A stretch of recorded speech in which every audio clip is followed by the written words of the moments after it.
네, 안녕하세요. 2020년 7월 7일 오후 12시 39분이고요. 현재 시장 추세 방향에 대해서 한번 보겠습니다. 자, 현재 이렇게 4시간 봉을 보고 있는데요. 자, 지금 이제 어제 상승 돌파를 하고 이제 MACD는 약간 이제 조정을 받으려고 하는 모습이 약간 보이긴 하는데요. 이렇다고 바로 꺾인다? 이건 아니고요. 아직 상승 추세를 이어나가는 모습으로 계속 보여지고 있는데요. 자, 지금 이제 4시간 봉 보게 되면은 이 볼벤 상단 쪽을 저항을 맞고 계속 뚫지 못하는 모습이 자꾸 보여져 가지고 지금은 음봉이 나와 있기 때문에 조정을 받을지는 아직 확실하진 않지만 살짝 여기 7일선 이 근처를 한번 터치를 하고 다시 약간 아래 꼬리 있는 음봉인 상황이죠. 자, 이게 이대로 추세가 이어나가려면은 여기 특히 여기 99일선 요 라인까지는 지지가 돼야 되거든요. 여기는 지지가 돼야지 다시 반등해서 올라갈 가능성이 있다, 이렇게 보여지고요.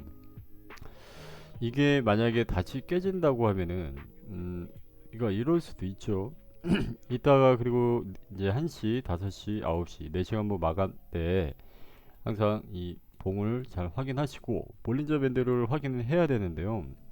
자, 볼린저 밴드는 약간 이게 좀 올라가겠죠. 이따 1시, 그 다음에 5시쯤에는 이게 만약에 상승 추세로 이어진다면 더 올라가겠지만 이게 조정을 받고 다시 내려온다면 다시 볼린저 밴드는 살짝 이렇게 감기겠죠. 자, 요거를 인지하고 계셨다가 일단 좀 더 이 상태 요 라인까지 올라와서 지지가 된다면 이 볼린저 밴드가 좀 더 올라갈 걸 예상을 해서 이따 뭐 저녁 9시가 됐든 새벽 1시가 됐든 그 다음날 새벽 5시가 됐든 그 다음날 이제 아침 일봉 마감 9시가 됐든 이 추세가 봉이 계속 따라 올라간다면 볼린저 밴드는 올라갈 수밖에 없죠. 그러니까 이 올라오는 이 타점을 체크를 해가지고 약간 저는 공매도를 받아볼 생각인데요.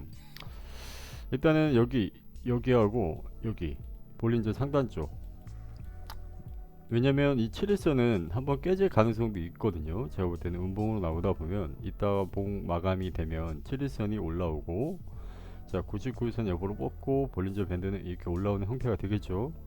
현재 여기가 지금 여기가 가격대 유지되고 있는데 이렇게 가다가 빨리 오르지 못하고 이렇게 빌빌된다면 이 7일선 안으로 감기게 됩니다. 이렇게 봉이 감기게 되면은 조금 위험하죠. 위험하고 요 시점쯤에는 이제 볼린저 밴드, MLCD도 살짝 꺾이기 시작할 겁니다. 이렇게. 자, 그렇게 되면은 이 7일선 안에 이 봉이 있기 때문에 이 7일선 안에, 자, 이런 경우에는 이럴 수가 있어요. 만약에 빠르게 돌파를 못할 경우에는 이렇게 빠르게 돌파가 안 될 시 다시 여기 99일선에 닿이게 될 건데요. 만약에 이렇게 몸통으로 음봉이 끝날 경우에는 다시 추가 하락이 이어질 가능성이 굉장히 큽니다. 왜냐면 올라간 만큼 또 내려오는 폭도 크기 때문에 1차적으로 여기까지 빠질 가능성이 있죠. 25일선 이 라인이 한번 빠질 가능성도 있다, 이렇게도 보여집니다. 근데 여기가 또 마치 지지가 안되고 아래 꼬리가 있어야 되는데 여기를 터치를 했다 해도 아래 꼬리에 있는 봉으로 다시 말아 올려야지만 다시 상승 추세로 이어나갈 수가 있겠죠. 근데 몸통으로 끝나는 이 음봉으로 나올 경우에는 다시 한번 급락할 가능성도 있어요. 물론 그렇기 때문에 어제 같은 경우에 또 나스닥이 또 신고점을 만들었죠. 신고점. 이거 계속 끝이 없이 계속 올라가는데, 제가 전에도 말씀드렸지만 굉장히 의심스러워요. 이렇게 올라갈 이유가 없거든요. 지금 이 경제가 지금 코로나까지 안 좋은데, 그러니까 제가 볼 때는 우리가 일봉상 보게 되면 우리가 급락했던 시점 있잖아요. 우리 코로나 이슈로 만약에 올린다고 하면은, 일단 반대로 얘기해 볼게요. 코로나 여파 충격으로 인한 나스닥 증시며 세계 경제가 다 무너지는 이 봉이 나왔을 때 하락한 시점이잖아요. 반대로 얘네들이 급등을 시켜가지고요, 말도 못하는 급등을 시켜놓고 나스닥까지 급등시켜놓고 급락이 나오는 패턴이 나올 수도 있겠다는 생각도 들어요. 이 패턴을 반대로 뒤집어가지고 말도 안 되는 급등이 나올 수도 있는 거죠. 자, 그래서 혹시라도 이게 의도적인 게 이런 의도라면은 이건 이길 수가 없죠. 우리도 대응할 수가 없는데, 이거는 그냥 저의 그냥 생각이지 이게 된다는 보장은 없죠. 근데 이게 세계가 지금 좋지 않은데 이렇게 계속 신고점을 갱신을 한다는 거는 나스닥이 이거 굉장히 이상하지 않습니까? 이게 나중에 한 번에 이 잘못된 악재 뉴스나 어떤 이제 공매도 세력이 엄청난 매집을 이제 상승 쪽에다가 매집을 해놓고 이제 공매도를 다 준비된 상태에서 악재를 한번 퍼뜨리게 되면은 이게 추락할 경우에 나스닥이 비트코인도 다시 한번 엄청난 추락이 일어날 가능성도 있다고 저는 보여져요. 지금 이게 좀 뭔가 맞지가 않다, 올라가는 게 맞지가 않다 이렇게 보여지는데요. 그리고 그게 있어요. 제가 전에도 말씀드렸지만 우리가 주식을 하다 보면 대장주, 2등주, 3등주가 있잖아요. 딱 그 꼴입니다. 지금 대장주가 나스닥이 이끌고 있는데 나스닥은 신고점을 갱신하지만 얘는 신고점을 갱신하지 못하고 빌빌대는 상황이에요. 거의 3등주, 웬만한 3등주처럼 움직이고 있죠. 자, 이렇게 될 경우에 만약에 나스닥이 조금이라도 꺾여서 하락이 나올 경우에는 비트코인은 더 큰 하락이 나올 수도 있어요. 왜냐면 이게 비트코인은 우리가 이제 코인 중에서는 대장주가 맞는데 세계 시장에서 봤을 때는 나스닥이 먼저 리드를 하는 것 같습니다. 그래서 나스닥이 좀 떨어지면은 비트코인은 더 크게 하락할 가능성도 있기 때문에 이걸 아셔야 돼요. 지금 신고점은 계속 재료가 우리가 재료 소멸이다. 이거는 나스닥이 신고점을 계속 갱신하잖아요. 이렇게 신고점을 계속 올라가고 있는데 비트코인은 이렇게 올라간다고 해서 올라가는 폭은 좀 이렇게 따라가지 못하고 있어요. 지금 조금씩 약간 빌빌대는 느낌이죠. 빌빌. 근데 조금만 떨어지면은 더 떨어질라 하는 이 성질이 있기 때문에 거의 딱 3등주의 느낌으로 움직이고 있어요. 그러니까 나스닥을 관찰해 보시다가요. 나스닥이 혹시 급락을 하게 될 경우에는 무조건 현물 거래를 하시든 아니면은 현물 특히 거래하시는 분들은 빨리 매도를 하고 일단 관망을 하셔야 되고요. 이제 선물 투자하신 분들 같은 경우에는 약간 이제 공매도를 이제 살살 준비하는 게 낫겠죠. 이렇게 위쪽에다가. 네, 그래서 저는 되게 아직도 굉장히 의심스러워요. 이게 지금 올라간다는 게 정말 말도 안 된다. 그렇게 보이죠. 영화 빅쇼트랑 똑같아요. 빅쇼트 영화를 보면은 이 공매도 세력이 엄청나게 이제 이 악재가 있는데도 불구하고 끝까지 쳐올리고 결국에 이 정부가 됐든 어떤 금융 세력이 됐든 이 꼭지에서 공매도를 쳐서 패대기를 치는 이런 상황이 너무 같다. 그래서 의심스러울 수밖에 없죠. 그래서 그거에 대한 대응을 꼭 하셔야 되겠다 이렇게 보여지고요. 자, 일단은 다시 추세를 보겠습니다. 지금 이제 1시가 되기 한 이제 12시 47분 13분 정도 남았는데요. 자, 일봉상 보게 되면 일단 음봉이 나왔죠. 지금 음봉이 나왔는데 이게 확실한 음봉이 아니죠.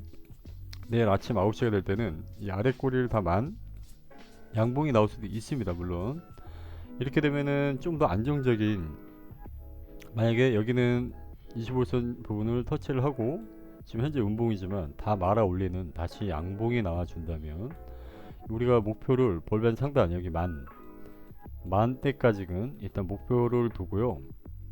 흔들면서 올라갈 수도 있겠다라고도 보여집니다. 일단은 차트상에서만 그렇지 이러다가도 나스닥이 급락하게 되면 빠지는 거는 이유가 없어요. 그 이유가 없기 때문에 요거에 대한 그 생각도 항상 인지하고 계셔야 된다 이렇게 보여집니다. 자, 그래서 여기가 만약에 지지가 되는 느낌으로 우리가 된다면 MACD가 올라가는 이 느낌대로 좀 더 상승이 일어날 가능성이 있다 이렇게 보여지고요. 자, 일단 4시간 봉을 다시 보게 되면 자, 일단은 여기가 지지가 된 거죠 한번. 그래서 요거를 또 말씀드리고 싶었던 게 4시간 봉이 제가 아까 처음에 말씀드렸던 대로 이 7일선이 올라오는데 이 7일선 안에 얘가 계속 횡보를 하다가 이 7일선 안으로 들어오게 되면은 이런 현상이죠. 7일선이 여기 있는데 이렇게 생각해 볼게요. 7일선을 지지하고 올라가다가 결국에 더 높은 상승을 일어나지 않고 결국에 이 7일선 안쪽으로 봉이 형성이 되게 될 경우에는 저항이 생기는 겁니다. 이 7일선 저항이 생기기 때문에 이 저항을 빠르게 뚫어서 다시 양봉이 나와야 되는데 여기 보시면은 저항을 뚫지를 못하고 그대로 음봉으로 빠져서 이 99일선을 터치하는 모습이 보이죠. 이렇게 마찬가지로 이 7일선이 올라오고 99일선이 있는데 이 7일선 안으로 들어오는 봉이 생기고, 만약에 이 99일선 쪽으로 음봉으로 찍어버리게 될 경우에는 급락이 다시 한번 나올 가능성이 있다, 이런 얘기죠. 요 패턴. 그러니까 당장은 아니죠. 이게 지금 시간이 4시간 봉으로 따져보면은 거의 하루 반나절 더 걸리는 요 시간대까지 우리가 이 모습을 보다가 결국에 7일선 안에 들어와서 이 99일선을 깨는 봉이 나올 경우에는 급락이 나올 가능성이 있다, 이렇게 생각하셔야 되겠죠. 자, 요런 패턴이 비슷한 게 또 뭐냐면, 요런 패턴도 비슷하죠. 이 7일선을 빠르게 찍었으면은 다시 양봉으로 말아서 올려주는 모습이 나와야 되는데, 그런 모습이 아니라 이 7일선 안으로 들어가는 음봉으로 나오고, 결국에 이 지지를 견디지 못하고 장대로 꽂아버리는 이 음봉이 나왔어요. 근데 이 여파가 여기까지 깨는 여파였기 때문에, 이 99선 이 변곡되는 이 시점까지 깨는 음봉이었기 때문에 더 깊은 하락이 나올 수도 있었다, 이렇게 보여지죠. 그러니까 만약에 여기를 1차적으로 깼다고 치고 빠르게 반등이 안 나올 시, 여기서 또다시 25일선 부근을 깬다고 치면은 다시 이 볼멘 하단까지 다시 내려올 가능성도 있다는 얘기예요, 제 얘기는. 그러니까 처음에 말씀드린 대로 이 상승 추세를 이어나가려면 볼벤이 올라가야 되고, 7일선도 올라오는 이 느낌에서 살짝 깨더라도 다시 올라와서 양봉이 만들어지고 다시 지지가 되면서 올라오고, 그리고 이 벽을 만나서 다시 조정을 받고, 그 다음에 다시 지지가 돼서 다시 올라가는 이런 모습이 나와야 된다, 이렇게 보여집니다.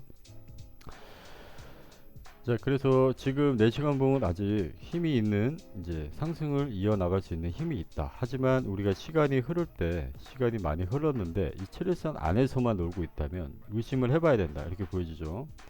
자, 일단 1시간 봉도 한번 보겠습니다. 자, 1시간 봉에서는 이제 하락 조정이 어느 정도 일어났다 볼 수가 있죠. 그래서 이제 여기 하고 여기가 타점이 될 수도 있겠지만, 여기를 깰 경우에는 여기 타점까지 일단 보셔야 되겠죠. 그래서 안전하게는 여기인데, 여기가 또 우리는 항상 모험을 걸어야 돼요. 모험. 우리는 어느 시점에 타점을 잡고 기다리고 올라가 주기를 바라야 됩니다, 공매수 입장에서는. 항상 모험이 있기 때문에 확실하게 우리는 이게 여기서 찍고 간다, 이렇게 말을 할 수가 없어요. 이 방향이 찍고 양봉이 나와준다면 그때부터 조금씩 분할을 해 나가면서 이렇게 대응을 하셔야 되는 거지, 어떤 예언가가 이렇게 해서 찍고 무조건 올라간다, 이거는 말도 안 되죠. 이렇게 말을 할 수가 없는 거기 때문에 항상 우리는 어느 시점에 타점을 걸어놓고 대기를 하고, 체결이 된다면 그쪽에서 반등이 나와주기를 기도하는 방법밖에 없는 거죠, 사실 어찌 보면. 왜냐면 차트가 100%는 될 수가 없기 때문에 제가 항상 말씀드리죠. 그래서 내가 어느 시점에서 이제 타점을 잡고 이게 깨질 시에는 빠르게 손절하고 장대 음봉이 나왔다, 그러면 여기서 한번 더 기다려보고, 여기마저 깨진다면 빠르게 손절하고 다시 추가 하락이 이어질 거를 예상을 해야 된다, 이렇게 보여지죠. 그래서 우리는 항상 대응을 해야 된다, 이렇게 보여집니다.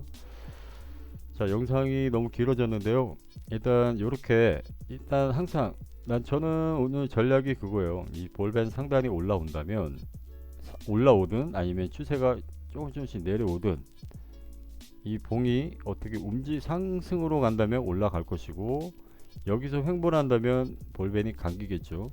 그리고 이 7일선과 이 99일선을 보고 이 안에 들어오는 봉이라면 공매도를 준비할 것이고, 여기를 딛고 올라오는 봉이라면은 여기를 지지 삼아 다시 공매수를 잡아볼 생각입니다.